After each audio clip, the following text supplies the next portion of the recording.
Selamat datang di channel Meralat Mental. Kali ini gue akan bahas tentang suatu hal yang berbeda dari video-video gue sebelumnya. Kali ini gue akan bahas tentang satu kalimat yang selalu gue jadikan pedoman dan jadi tagline gue, yaitu sesuatu hal yang sifatnya main-main, tapi jika dikerjakan dengan serius, maka hasilnya akan serius. Begitupun sebaliknya, sesuatu hal yang sifatnya serius, tapi jika dikerjakan dengan main-main, maka hasilnya akan main-main. Tagline ini berlaku untuk segala kondisi ya menurut gue. Dan selalu gue terapkan ketika gue ingin mencapai sesuatu hal atau ketika gue memiliki ambisi yang memang harus gue capai gitu. Nah, gue ingat dulu ketika gue menemukan kalimat ini adalah ketika gue bertemu dengan seorang pengusaha barang bekas. Atau jika kalian akrab dengan pengepul barang rongsokan. Nah, jika kalian memperhatikan orang-orang yang sering membeli atau mencari barang-barang rongsokan seperti gelas plastik, besi-besi bekas, dan barang-barang yang masih bisa didaur ulang, maka beliau inilah adalah penampung barang-barang tersebut untuk dijual kembali. Nah, gue ceritakan sedikit tentang beliau, bagaimana awal beliau memulai usaha pengepul barang rongsokan. Sebelumnya gue mau bilang dulu, beliau ini termasuk orang yang kaya ya, jadi bukan orang yang biasa. Karena dia udah bisa mengelola barang bekas itu dan diserahkan ke pabrik. Dan beliau bekerja sama dengan beberapa pabrik. Awal mula pertemuan gue dengan beliau ini adalah ketika gue kuliah dulu. Kebetulan waktu itu gue melihat ada kardus bekas dan juga kertas-kertas bekas di ruang himpunan ya. Walaupun gue bukan salah satu bagian dari himpunan itu, tapi gue kenal salah satu orang di sana dan gue bilang daripada barang ini menjadi barang bekas di posko, mendingan gue jual boleh nggak? Dan kebetulan mereka mengizinkan tapi dibagi dua dan menurut gue nggak masalah.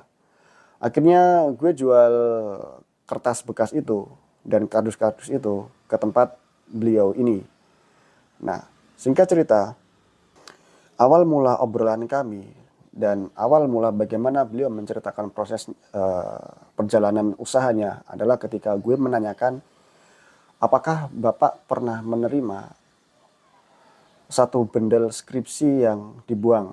Artinya, satu skripsi yang sudah jadi tapi dijadikan bahan rongsokan. Dan dengan sangat meyakinkan beliau bilang bahwa banyak sekali mas.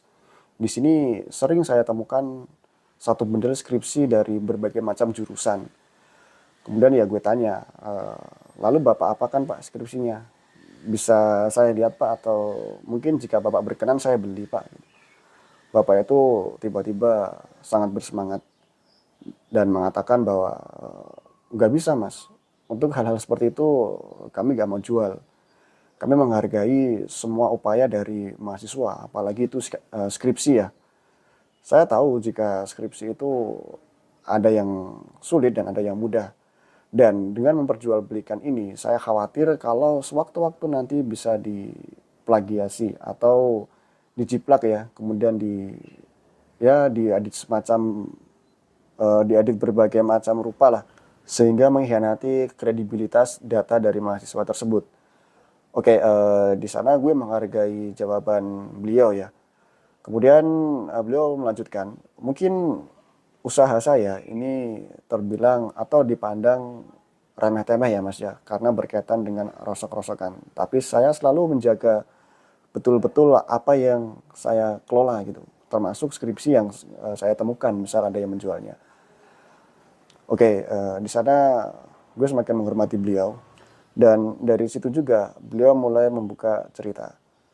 Awal mula beliau memulai usaha adalah ketika dulu beliau sempat bekerja di salah satu perusahaan ya. Gue lupa perusahaan apa, tapi itu mengharuskan beliau keluar kota dan berpindah-pindah daerah untuk melakukan survei.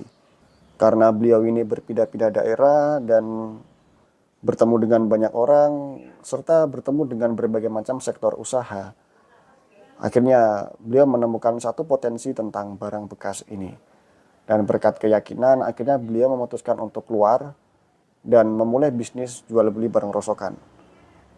Ketika memutuskan untuk resign dan memulai bisnis di jual beli barang rongsokan, beliau mengakui jika diremehkan atau disepelekan ya karena dianggap usaha yang beliau tekuni ini sifatnya main-main. Tapi berdasar ilmu dan pengalaman yang beliau ketahui, dia terus ulet ya jika dalam bahasa Jawa, atau jika dalam bahasa Indonesia itu tekun. Tekun dalam bidang itu sampai akhirnya jual beli rongsokan ini menjadi usaha yang besar. Dan memang ketika beliau memulai ini belum banyak orang yang terjun ke bisnis ini di daerah tempat kami.